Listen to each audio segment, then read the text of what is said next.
మద్దతు ఇవ్వకుండా తిట్టుకుంటున్నారా? ఇదేం దరిద్రమన్నా, ఇదేం కర్మ రాష్ట్రానికి అన్న నినాదం ప్రజల్లోకి బాగా చొచ్చుకుపోయింది. ఎంతలా అంటే వైసీపీ పార్టీని మట్టి కరిపించి 3 చెరువుల నీరు తాగించే అంత. అయితే అధికారం మారింది, అధికారం చేస్తున్న పార్టీ మారింది, చివరకు పాలించే విధానం కూడా మారింది. కానీ ఇదేం కర్మ రాష్ట్రానికి అన్న నినాదం మాత్రం మారలేదు. అదేంటి, కూటమి పాలన బాగానే ఉంది కదా అంటే ఉంది. కాకపోతే ప్రజలు మాత్రం ఇంకా ఇదేం కర్మ అంటూ బాధపడుతూ ఉన్నారు. అయితే ఆ బాధ కూటమి వాళ్లకు కాదు, వైసీపీ పార్టీ పరిస్థితి వల్ల. అదేంటి, ప్రతిపక్ష హోదా లేకపోయినా ప్రజల కోసం పోరాటం చేస్తామంటున్నారుగా, అందులో కర్మ ఏముంది అంటే అక్కడే ఉంది అసలు లాజిక్. వైసీపీ పార్టీ ఇప్పుడు అధికారం కోల్పోయి ఇంట్లో కూర్చుంది. సభకు వచ్చి ప్రజల కోసం మాట్లాడమంటే మాట్లాడదు. పోనీ ప్రజల కోసం పోరాటం చేద్దామని పొరపాటున పూనుకొని బయటకు వస్తే జగన్ పుణ్యమా అని నవ్వుల పాలవడం తప్ప పెద్దగా బెనిఫిట్ ఏం రావడం లేదు.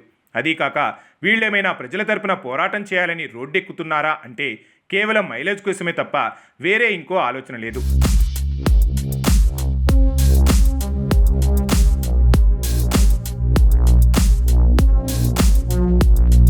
ఇదిలా ఉంటే మరోపక్క ఆ పార్టీని అరెస్టులు వెంటాడుతున్నాయి. వరుసగా ఒక్కో నాయకుడు అలా జైలుకు పోతూ ఉండడంతో ఆ పార్టీ మనుగడ కాస్త కష్టంగానే కనిపిస్తోంది. ఇదే క్రమంలో తాము 5 ఏళ్లు రాష్ట్రాన్ని పాలించాం కనుక, తాము కూడా గతంలో అధికార పార్టీ కనుక తమ నాయకులు జైలుకు పోతుంటే ప్రజలు మా కోసం రాస్తారోకాలు చేయాలి అంటూ ఊహించుకుంటున్నారు. కానీ ప్రజలేమో వైసీపీని పట్టించుకోకపోగా కనీసం వారి వార్తలు వినడానికే ఇష్టపడడం లేదట. ఎందుకంటే వాళ్ళ 5 ఏళ్ల పాలనలో వారు చేసిన అరాచకం, విధ్వంసం అలాంటివి. మరోపక్క వైసీపీ తమకు ప్రజల మద్దతు ఇవ్వాలి అంటూ, ప్రజల కోసం తాము పోరాటం కోసం తమకు ప్రతిపక్ష హోదా కల్పించాలంటూ పదే అడుక్కోవడం చూస్తుంటే ఇదేం కర్మరా రాష్ట్రానికి. మొన్నటి వరకు అధికారంలో ఉండి ప్రజలను పీక్కు తిన్నారు.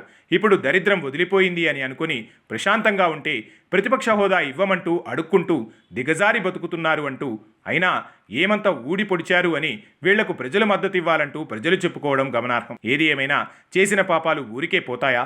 వెంటాడి వేటాడి ఖచ్చితంగా తిరిగి వస్తాయి అని చెప్పడానికి జగన్ అండ్ పార్టీ కథ ఒక చక్కటి లైఫ్ లెసన్ అని చెప్పవచ్చు.